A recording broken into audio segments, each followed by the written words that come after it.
আগামী 30 বছর যদি বিশ্বে কোনো তেল নাও থাকে, ওরা চলতে পারবে, প্লেন উড়াইতে পারবে।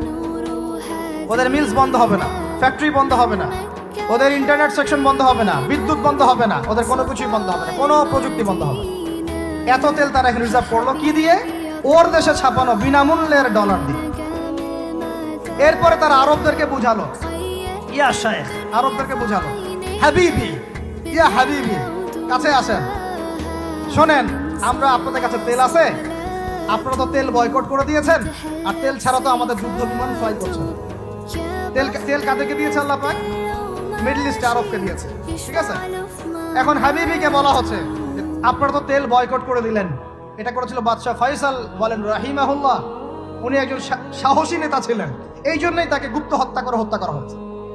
সাহসী যারা, তাদেরকে গুপ্ত হত্যা করে এদের একটা সুন্নত, এটা মাথায় রাখবেন। খুব ট্যালেন্টেড একজন দেখবেন, খুব ট্যালেন্টেড একজন বিজ্ঞানী দেখবেন হঠাৎ নাই, তাবাস করে মিসাইল এসে পড়ে গেল। এমন সূক্ষ্ম স্নাইপার দূর থেকে 12,000 কিলোমিটার দূর থেকে মেরে দিলে আপনার কলিজার মধ্যে চলে গেল। এগুলো জেনে বুঝেই আমরা প্রতিদিন সকাল করি, সন্ধ্যা করি, আলহামদুলিল্লাহ। কারণ অ্যাটলিস্ট আপনাকে তো জানতে হবে, জেনে নেন, পরে আপনারা চিন্তা করবেন যে কিভাবে লাইফ লিড করবেন। ফাযাক্কির ইন্নামা আনতা মুযাক্কির, আপনি উপদেশ দিন, শুধু আপনি উপদেশ দাতা, লাস্তা আলাইহিম বিমুসাইতির।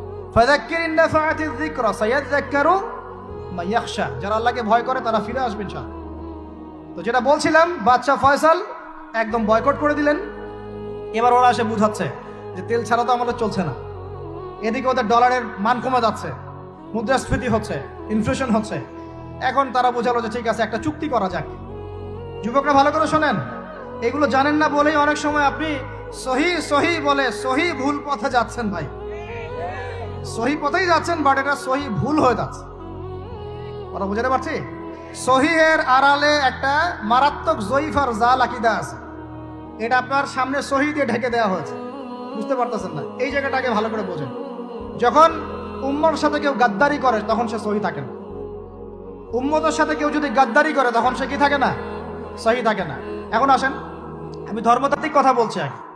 এখানে বাদশা ফয়সাল তাকে কনভিন্স করা হলো, ঠিক আছে আমরা তেল কিনবো, আপনাদের কাছ থেকেই কিনবো, আপনাদের গলফ কান্ট্রি যেগুলো আছে এদের কাছ থেকেই কিনবো, তবে একটা শর্ত, আপনারা তেল বিক্রি করবেন শুধু মার্কিন ডলারে, অন্য কোনো কারেন্সিতে তেল বিক্রি করতে পারবেন না। বলেন নাউজুবিল্লাহ। আপনি বাংলাদেশ গভর্নমেন্ট যদি গিয়ে এক ব্রিফকেসের মধ্যে 1 কোটি টাকা নিয়ে যায়, বুঝেন কথা, বুঝতে পারতেছেন? 1 কোটি টাকা আমাদের টাকা নিয়ে গিয়ে যদি বলে শেখ হাবিবি